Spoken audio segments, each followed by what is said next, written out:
I watched Marcus walk into the boardroom with my folder under his arm, and I knew exactly what he intended to do. The investors were already seated. I could see them through the glass wall. 3 men in tailored suits with tablets open and coffee growing cold. Marcus adjusted his tie once before stepping inside, and the door clicked shut behind him. I stood in the hallway holding my own briefcase, and I did not move to follow. Instead, I turned and walked back to my office, sat down at my desk, and opened my laptop. There were 40 minutes before the presentation would conclude. That gave me enough time to make certain everything was properly aligned for what would happen next. I am 51 years old. My hands are steady when I pour coffee, and my voice does not rise when I am angry. I learned these disciplines over decades in corporate settings where volatility is mistaken for passion and restraint is often invisible until it matters most. People who meet me assume I am agreeable because I listen more than I speak. That assumption has served me well. The idea Marcus carried into that boardroom had originated 6 months earlier, during a weekend I spent reviewing our struggling renewables division. The company had acquired the unit 3 years prior with optimistic projections that never materialized. Revenue was flat. Morale was worse. Our CEO had asked 3 senior vice presidents to propose turnaround strategies, and I was one of them. The other 2 submitted restructuring plans focused on cost reduction and personnel cuts. I saw a different path. The division's technology was sound, but its market positioning was incoherent. We were selling to the wrong clients at the wrong scale. I spent 8 weeks building a model that repositioned our entire approach, identifying a niche sector with immediate need and crafting partnership structures that leveraged our existing infrastructure without requiring significant capital outlay. The margins were tighter, but the volume projections were defensible, and the timeline was aggressive enough to generate momentum before the next fiscal review. I had presented a preliminary version to our division in a closed strategy meeting 4 weeks earlier. Marcus had attended. He sat 3 chairs down from me, took notes on his tablet, and asked 2 clarifying questions about the partnership model. His tone was neutral. Afterward, he had stopped me in the hallway to say the framework was innovative. He suggested we grab coffee to discuss potential refinements. I agreed. We met twice over the following 2 weeks. I walked him through the data sources, the client profiling methodology, and the financial assumptions that underpinned the model. He contributed a few surface observations, mostly about presentation aesthetics. I thanked him for his input. He said he looked forward to seeing the final version. 3 days ago, I received an email from our CEO's assistant. It informed me that the investor presentation, scheduled for this week, had been reassigned. Marcus would be delivering the renewables pitch. No explanation was provided. I read the email twice, then closed it and opened my calendar. The presentation was set for Thursday at 10 in the morning. I had been preparing for it since the strategy meeting. My slides were finalized, my talking points were rehearsed. My analysis had been vetted by 2 external consultants I trusted. The reassignment made no procedural sense unless someone had advocated for the change privately. I walked down the hall to Marcus's office. His door was half open. He was on a phone call, leaning back in his chair with his feet propped on the desk. When he saw me, he held up 1 finger and mouthed that he would be another minute. I waited in the doorway. He concluded his call, swung his feet down, and smiled.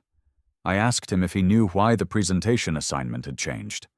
He said the CEO had approached him directly, mentioned that Marcus had expressed strong interest in the renewables strategy, and felt it would benefit from a fresh voice. Marcus said it with the kind of casual confidence that suggested he believed his own version. I asked if he had reviewed my analysis in detail. He said he had been studying it closely and felt very prepared. I nodded and told him I hoped it went well. Then I returned to my office and began to think. Marcus had been with the company for 8 years, 2 years fewer than me in this division, but with a reputation for smooth client interactions and polished presentations. He was younger by a decade, spoke quickly, dressed well, and had cultivated relationships with 2 board members through a sailing club they all attended. I did not sail. I had built my credibility on accuracy and results, not charm. It had carried me this far, but I understood that visibility mattered in rooms where decisions were made without data. Marcus understood that as well.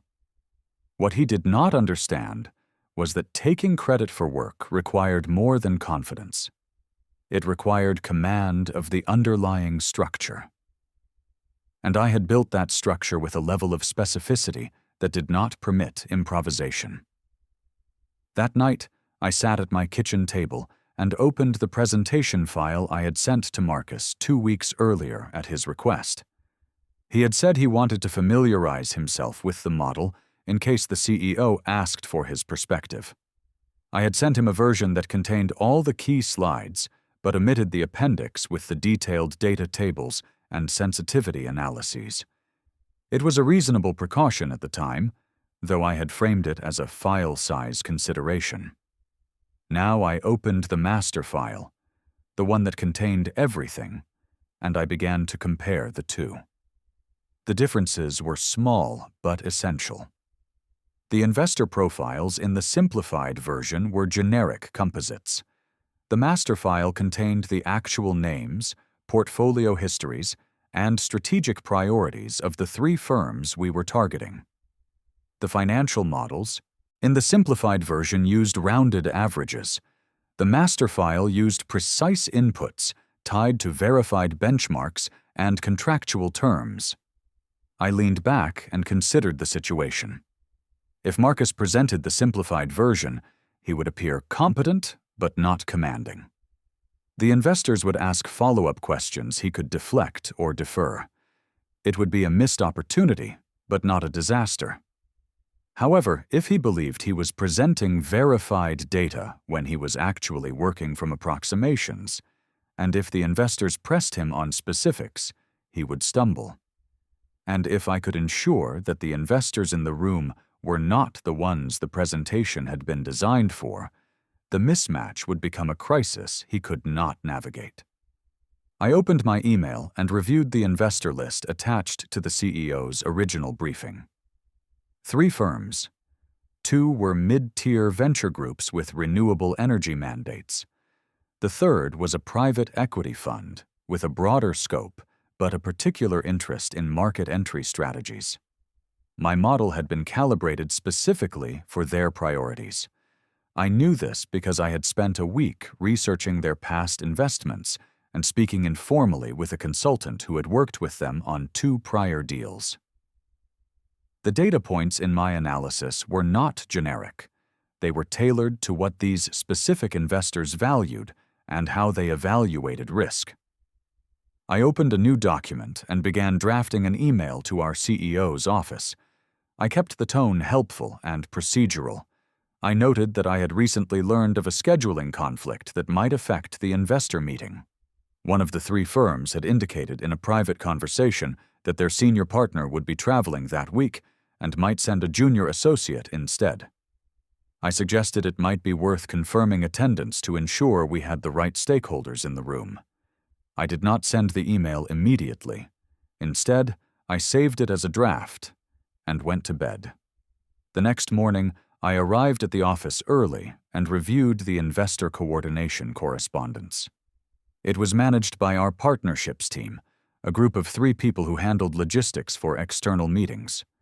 I knew the lead coordinator, a woman named Angela, who had been with the company for 15 years and had a reputation for thoroughness. I stopped by her desk with a coffee and asked how the preparation for Thursday's meeting was progressing. She said everything was on track. I mentioned casually that I had heard one of the firms might have a scheduling issue. She frowned and said she had not been informed of any changes. I suggested it might be worth a courtesy follow-up just to confirm. She thanked me and said she would check. 2 hours later, Angela sent an email to the executive team. One of the three firms had indeed flagged a potential conflict. Their senior partner was now unavailable, and they were proposing to send a different representative. Angela had taken the initiative to suggest rescheduling, but the CEO's office had replied that the meeting should proceed as planned given the tight timelines. Angela had then asked if there were alternate firms that might be appropriate to include. The CEO had approved adding 2 additional names to the invite list, contingent on their availability. I read the email twice.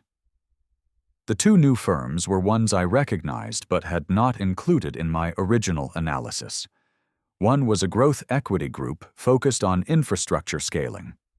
The other was a real estate investment trust with tangential interest in energy projects tied to property development. Neither was a poor fit, but neither matched the strategic profile I had built the model around. More importantly, their evaluation criteria were different. The infrastructure group prioritized operational efficiency metrics and margin durability. The real estate trust cared about geographic clustering and regulatory risk. My analysis had not been calibrated for either of those lenses. I opened the simplified presentation file I had sent to Marcus and reviewed it again. The high-level narrative would still resonate, but the supporting data would not align with what these new investors would want to see. If Marcus was relying on the version I had given him, he would be presenting a framework designed for different questions.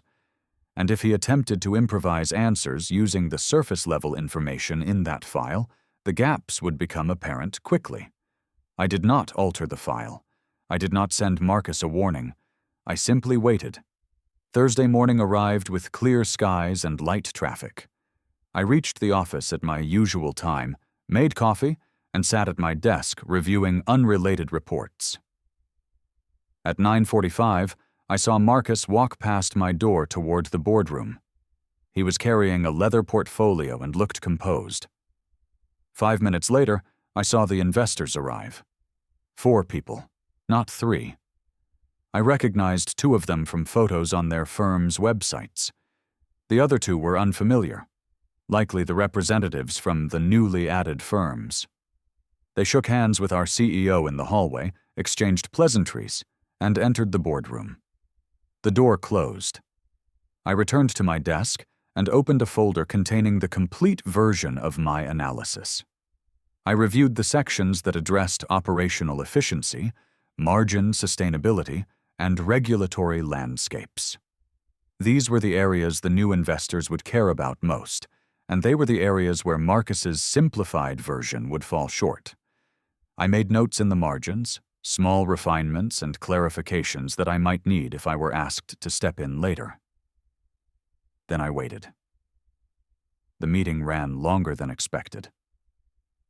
At 11:30, I saw one of the investors step out to take a phone call. His expression was neutral, but his posture was stiff. He returned after 3 minutes. At 12:15, the boardroom door opened. The investors filed out first. Their faces were polite but unrevealing. Our CEO walked them to the elevator, speaking in low tones. Marcus emerged last. His tie was loosened, and his jaw was tight. He did not look in my direction as he walked past. I closed my laptop and went to lunch. When I returned an hour later, there was an email waiting from the CEO's assistant. It requested my presence in a conference room at 2 o'clock. No subject line, no agenda. I replied, confirming my attendance, and spent the next 30 minutes reviewing my notes. At 2 o'clock, I entered the conference room. The CEO was seated at the head of the table. Marcus was in the chair to his right, staring at the surface in front of him. Our CFO was present as well, along with the head of the partnerships team. The CEO gestured for me to sit. I took the chair across from Marcus. The CEO spoke in an even tone. He said the presentation had not gone as planned. The investors had raised questions about the data underpinning the financial model, particularly the assumptions around client acquisition costs and margin trajectories.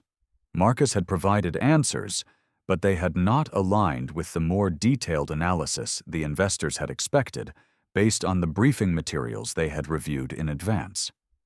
There had been confusion about whether certain figures were projections or verified commitments. One investor had asked for clarification on the regulatory risk assessment, and the response had been general rather than specific. By the end of the meeting, the lead investor from the infrastructure group had suggested that the proposal needed additional refinement before they could consider it seriously. The other investors had nodded in agreement. The CEO paused and looked at me. He asked if I was familiar with the version of the analysis that had been presented. I said I was familiar with the overview, but not the specific data points Marcus had used. The CEO asked if I had a more detailed version. I said I did. He asked if I could walk through it. I said I could. I opened my laptop and connected it to the screen at the front of the room.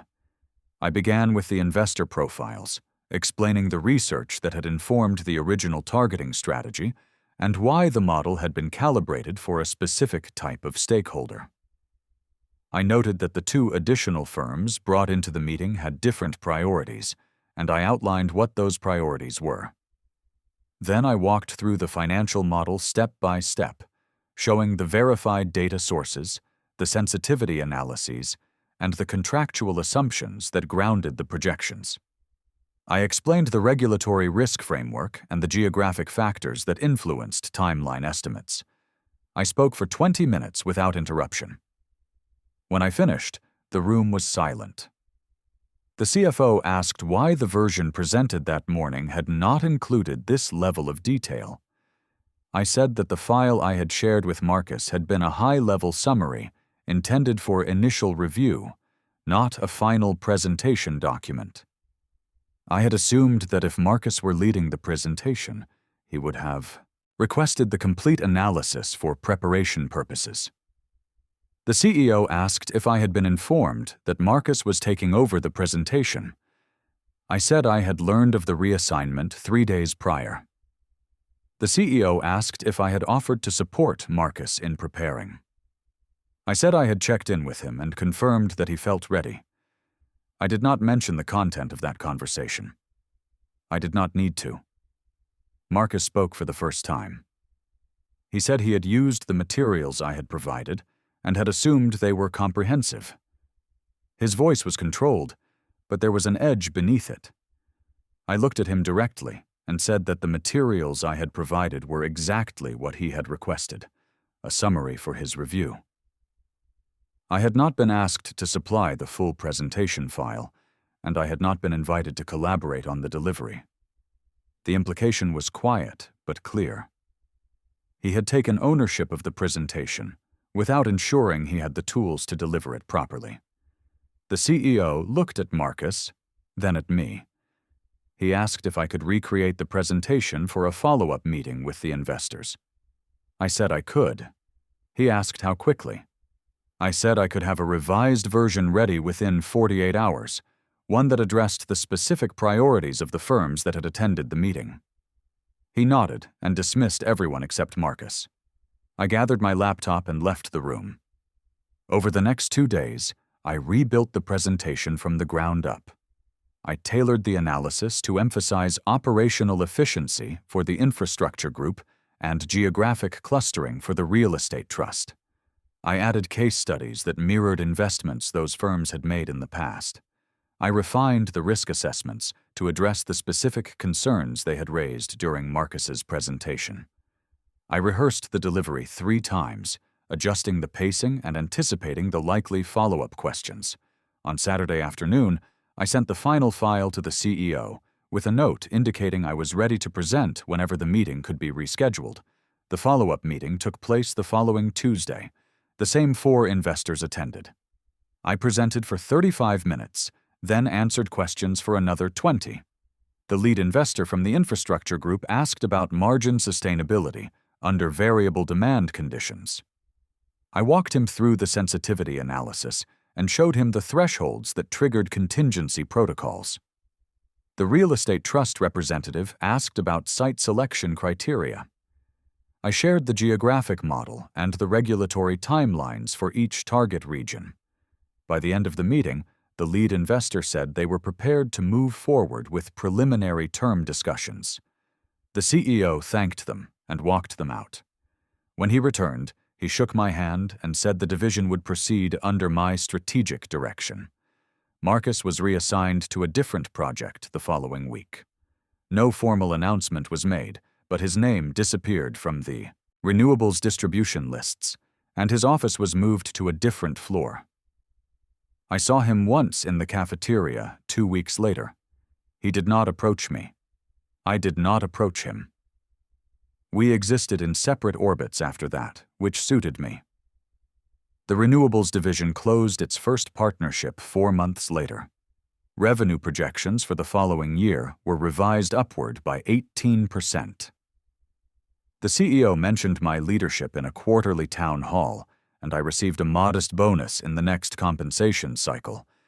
These were satisfactory outcomes, but they were not why I had let Marcus walk into that boardroom unprepared. I had let him present because he had demonstrated that he valued perception over substance, and I needed him to experience the consequences of that choice in a context where the stakes were real. I could have warned him. I could have supplied the full analysis. I could have asked to co-present. Any of those actions would have protected him from failure, and in doing so, they would have enabled him to continue operating with the assumption that preparation and credit were separable. They are not. Credit belongs to the person who can defend the work when it is tested, and testing always comes. I do not take satisfaction in his embarrassment, but I do not regret the outcome. There are people in every organization who mistake access for expertise and rehearsal for mastery. They succeed until the moment they are required to go deeper than the surface they have memorized. That moment is inevitable. I simply ensured that it arrived on a timeline that protected the work I had invested months in building, and in a context where the lesson would be absorbed by everyone who mattered. I am still with the company. The renewables division is now profitable. Marcus is no longer someone I think about. But I remember the 40 minutes I spent in my office while he stood in that boardroom. And I remember the clarity that comes from understanding exactly where your leverage lies and how to apply it without raising your voice. That clarity is worth more than applause. It is the thing that lets you sleep at night when other people are wondering what went wrong. The investors never knew that I had been the one to suggest confirming their attendance. Angela never knew that my casual question had prompted her to send the email that reshuffled the participant list.